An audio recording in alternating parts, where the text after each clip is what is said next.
The first thing I heard was that Chris was going to be involved, which immediately, it's like one of those moments you go like, that's a really good idea. Wish I'd had that idea. This is great. It's a great marriage between a piece of talent and a franchise. Immediately felt like an event. I was so intrigued by what that was going to be, just as a movie fan. And then when I got to read the script,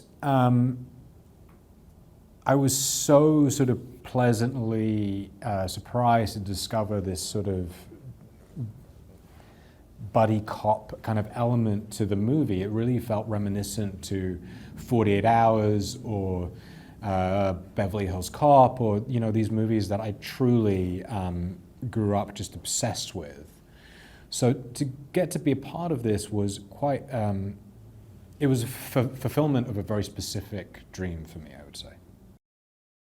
The movie has the legacy of the Saw movies very much in its DNA, and we have Darren Bowsman returning to the franchise and Mark and Oren, who produced all the movies. So you have all of like the cadence of a Saw movie that you would want, and at the same time you've got Chris coming in and Sam coming in and myself coming in. These new people have never been involved in these movies before, and so there's a really kind of exciting, I think, collaboration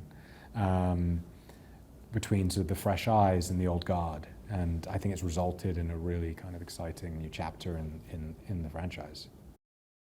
Darren Lynn Bousman, who directed the movie, is obviously the filmmaker behind 2, 3, and 4.